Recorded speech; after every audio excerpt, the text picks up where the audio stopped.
Hello, and welcome to part D and the conclusion of episode 4 of Ukulele Jam Kit.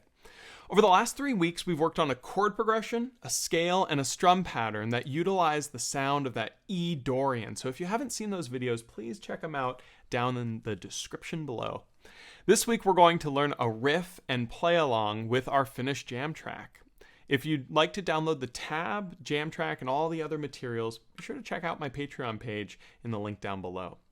But let's go ahead and dive into our riff in E Dorian. It looks something like this. Now, this is only a 2-bar riff, so it's not super long, but it has some unique techniques that are used to make it sound really cool. We're going to start here with our 4th fret on the C string with our index finger. And then we're going to play 7 on the C with our pinky. And then 5 on our E with our middle finger. And then here's the first sort of technique that's used here that's tricky. We're at the 5 on the E, and we need to go to the 5 on the A. So instead of taking the finger off and putting it back on, which makes sort of 2 motions, right? Because I have to take the finger off and put it back on, we're instead going to collapse the finger over that A string like this. So you see that when I'm on the 5 on the E, my finger's at a nice, perpendicular angle. And then when I collapse to the 5 on the A, I'm going more parallel. This is to make it more efficient with the movement, because now I don't have to take it off and put it on, making 2 movements. I rather just collapse it, making 1, making half the motions. It's tricky to do though.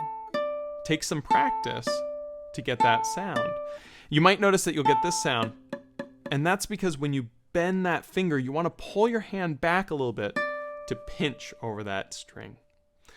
So the first few notes there, we have 4 on the C, 7 on the C, 5 on the E, collapse the finger, 5 on the A. And then after we play the 5 on the A, our index is going to go to 4 on the 4 on the A string as well to get the C sharp note. And that's the end of the first bar. So just the first bar looks something like this, right? We have 4, 7, 5, 5, 4. And the timing of that, you'll notice, if you can read this notation, it'll be 1 and 2 and 3 and 4 and. Kind of cool. If you're having trouble counting that or reading the notation, ultimately, it's okay to learn it by the feel. So when you're listening to the jam track, if you start to get that sound in your head, it's okay to play off of that. So now that we've played the 4 on the A, we're going to look to measure 2, and measure 2, you'll notice the first note of it is that 4 in parentheses. That means to just hold it from previous. So we're going to hold that for the first beat of measure 2. Then we're going to play 7 on the E string with our pinky, and we're going to do the same collapse technique here. We're going to then play 7 on the A. Instead of taking the pinky off and placing it back on 7, we're going to collapse the finger and have that perpendicular angle here come down to more of a parallel angle here. And again, it can really help to pull back a little bit with the hand to get a good connection over that string. I find this to be much more difficult than the 5 was with the middle, just because our pinky finger tends to be weaker. And then after I play that 7 on the A string, I'm going to play the very last note of the riff, which is 5 here on the E string with my middle finger. So the second measure of this should sound something like this. 2 and 3 and 4 and 1 and 2 and 3 and 4 and. And now the whole thing should sound something like this. I'm going to play it in time with that, counting us in. 2 and 3 and 4 and 1 and 2 and 3 and 4 and 1 and 2 and 3 and 4 and.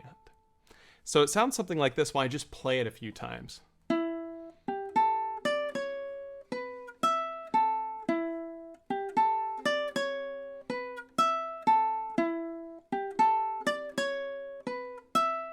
Really catchy, right?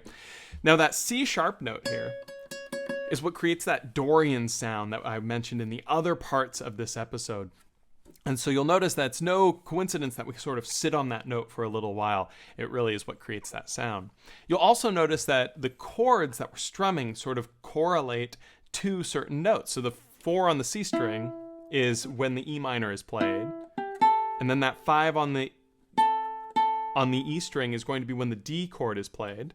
And then that 4 on the A string is when the A chord is played. And each one of these notes is actually in the chord somewhere, right?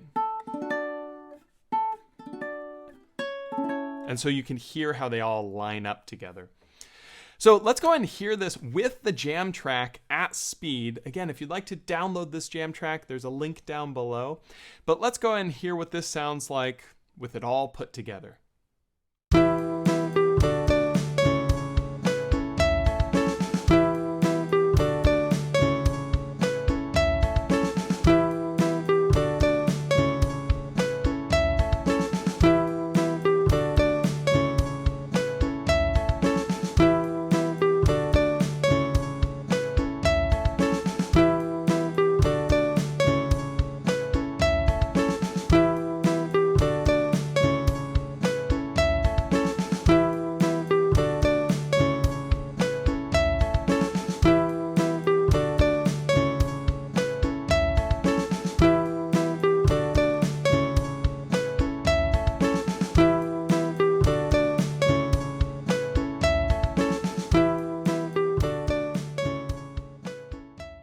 And there you have it, our spicy E Dorian Jam Kit.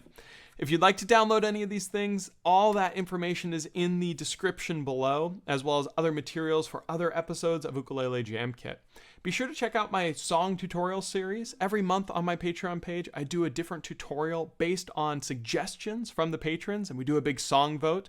This last month in April was Black Hole Sun by Soundgarden, and I can't wait to see what May brings for suggestions. So sign up for that if you'd like to help decide our next tutorial. And I'll look forward to seeing you guys next month for the next episode of Ukulele Jam Kit. Thanks so much. Take it easy. I'll talk to you soon.